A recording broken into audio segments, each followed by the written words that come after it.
Hello everyone, welcome to thinapadisamayal. இன்னைக்கு நம்ம பார்க்க போகிறது குக் வித் கோமாலியில் அஸ்வின் அவங்க பண்ண பீட் அண்ட் நட் ஸ்பெகட்டி. இந்த ஸ்பெகட்டி பார்த்திங்கன்னா ரொம்பவே ஹெல்த்தியானது, அதே சமயம் ரொம்பவே டேஸ்ட்டாகவும் இருந்தது. வாங்க இந்த ரெசிபி எப்படி பண்ணுறது பார்க்கலாம். இன்றைக்கி நான் எடுத்துகிட்டு இருக்கிறது பார்த்திங்கன்னா கோதுமையில் செஞ்ச ஸ்பெகட்டி.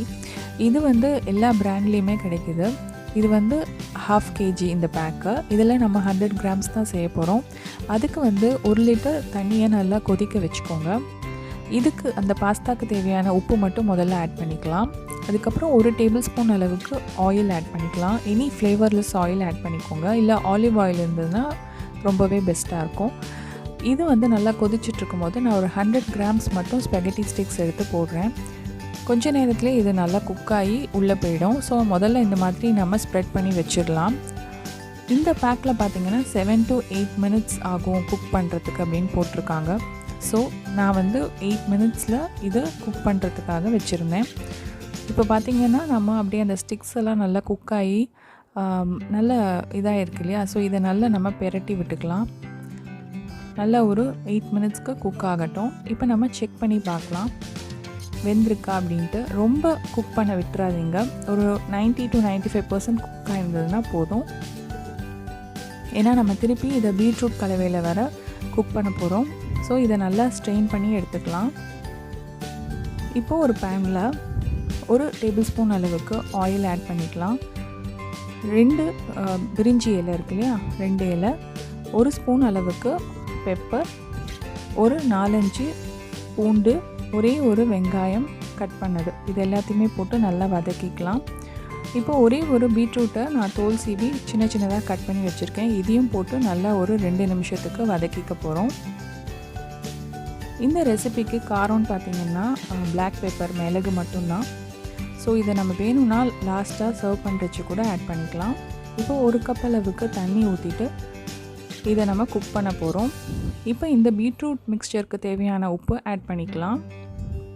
நல்லா ஒரு மூடி போட்டு ஒரு 8 நிமிஷத்துக்கு குக் பண்ணி விட்டுடலாம். 8 நிமிஷம் கழித்து நீங்கள் செக் பண்ணி பாருங்கள் பீட்ரூட்டு பூண்டெல்லாம் நல்லா வெந்திருக்கா அப்படின்ட்டு. பீட்ரூட் இன்னும் கொஞ்சம் வேகணும், அதே மாதிரி பூண்டும் இன்னும் கொஞ்சம் வேகணும். ஸோ அதனால் நான் திருப்பி ஒரு மூடி போட்டுட்டு ஒரு 5 நிமிஷத்துக்கு குக் பண்ண விட்டுட்டேன். இப்போது நல்லாவே வெந்திருக்கு. ஸோ இதை நம்ம ஸ்விட்ச் ஆஃப் பண்ணிவிட்டு ஆற வச்சு எடுத்துக்கலாம்.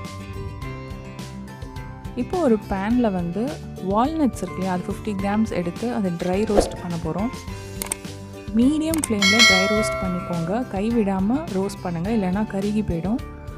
லைட்டாக ட்ரை ரோஸ்ட் 2 நிமிஷத்துக்கு பண்ணிவிட்டு இதை எடுத்து ஆற வச்சுருங்க. இப்போது நம்ம ஆற வச்சுருந்த இந்த பீட்ரூட், வெங்காயம், பூண்டு இருக்கு இல்லையா, அதை ஒரு மிக்ஸி ஜாரில் போட்டுக்கோங்க. அதை வடிகட்டின தண்ணி இருக்கு இல்லையா, அதை தனியாக எடுத்து வச்சுக்கோங்க. இந்த மிக்சரை நல்லா பேஸ்ட்டாக அரைச்சிட்டு இதில் ரோஸ்ட் பண்ண வால்நட்ஸ் ஒரு 2 டேபிள் ஸ்பூன் போட்டு அரைச்சிக்கலாம். கொஞ்சம் கார்னிஷிங்க்கு எடுத்து வச்சுக்கோங்க. இப்போது இந்த தண்ணி நம்ம குக் பண்ணுறச்சே ஆட் பண்ணிக்கலாம். இப்போ இதையும் சேர்த்து நம்ம நல்லா பேஸ்ட்டாக அரைச்சாச்சு. இப்போது ஒரு பேன் எடுத்துக்கோங்க. இந்த வால்நட்டு, பீட்ரூட், ஆனியன், கார்லிக்லாம் போட்ட பேஸ்ட்டை ஒரு பேனில் போட்டு நல்லா கொதிக்க விட போகிறோம். இந்த ஸ்ட்ரெயின் பண்ணி எடுத்து வச்ச தண்ணி இருக்கு இல்லையா, அந்த தண்ணியும் இதிலே ஆட் பண்ணிக்கலாம். அதே மாதிரி கொஞ்சமாக அந்த கப்பில் பீட்ரூட் ரொட்டின் இருந்தது, அதோட தண்ணியும் நான் இதில் ஆட் பண்ணுறேன். ஸோ இதை நல்லா குக் ஆகட்டும். இந்த தண்ணியெலாம் நல்லா வற்றி போய் இந்த மாதிரி ஒரு பேஸ்ட் கன்சிஸ்டன்சிக்கு வரணும். இப்போது இந்த ஸ்டேஜில் நம்ம குக் பண்ண ஸ்பெகட்டியை ஆட் பண்ண போகிறோம். ஃப்ளேமை ரொம்ப லோலே வச்சுக்கோங்க. 5 நிமிஷம் ஆகுங்க இந்த மாதிரி குக் ஆகிறதுக்கு. அதுக்கு மேலே குக் பண்ணணும்னு அவசியம் இல்லை. ஆல்ரெடி பீட்ரூட்லாம் வெந்தது தான், அதனால் நம்ம ஒரு 5 நிமிஷம் மட்டும் இதை நல்லா வதக்கிட்டு நம்ம வேக வச்சு வச்சுருந்தோம் இல்லையா வடிகட்டி, அந்த ஸ்பெகட்டியை இதில் போட்டுட்டு நல்லா மிக்ஸ் பண்ண வேண்டியதுதான். ஆல்ரெடி ஸ்பெகட்டிலையும் உப்பு இருக்குது, இந்த பேஸ்ட்லேயும் உப்பு இருக்குது, அதனால் செக் பண்ணிக்கோங்க, வேணும்னா ஆட் பண்ணிக்கலாம். இப்போது லோ ஃப்ளேமில் வச்சுட்டு ஒரு 2 நிமிஷத்துக்கு மட்டும் மூடி போட்டு குக் பண்ணிவிடுங்க. அவ்வளோதான், நம்மளோட beet and nut spaghetti ready ஆகிடுது. ரொம்ப வாசனையாக இருக்குங்க, ரொம்ப ரிச்சான, அதே சமயம் ரொம்ப ஹெல்த்தியான ஸ்பெகட்டி. இதுக்கு நம்ம கார்னிஷிங்க்கு இந்த ஸ்பெகட்டிக்கு மேலே செட்டார் சீஸ் நான் ஆட் பண்ணியிருக்கேன். அதே மாதிரி அந்த ரோஸ்ட் பண்ண வால்நட்ஸ் இருக்கு இல்லையா, அதையும் போட்டோன்னா நம்ம சாப்பிட்றச்சே நல்லா க்ரன்ச்சியாக ரொம்ப நல்லாயிருக்கும் டேஸ்ட்டு. நான் இன்றைக்கி மின்ட் கொஞ்சம் தூவியிருக்கேன், புதினா இலை. அதே மாதிரி நீங்கள் வந்து சால்ட் அண்ட் பெப்பர் வேணும்னா சர்வ் பண்ணுறச்சே நம்ம இதை போட்டு சர்வ் பண்ணலாம். ரொம்ப ஹெல்த்தியான அதே சமயம் ரொம்ப டேஸ்டியான ஒரு ரெசிபி. நீங்களும் ட்ரை பண்ணிவிட்டு எப்படி வந்ததுன்னு சொல்லுங்கள். இந்த ரெசிபி உங்களுக்கு பிடிச்சிருந்துன்னா இந்த சேனலை சப்ஸ்கிரைப் பண்ண மறந்துடாதீங்க. இன்னொரு இன்ட்ரெஸ்டிங் ரெசிபியில் நான் உங்களெல்லாம் சந்திக்கிறேன். டேக் கேர், பாய்.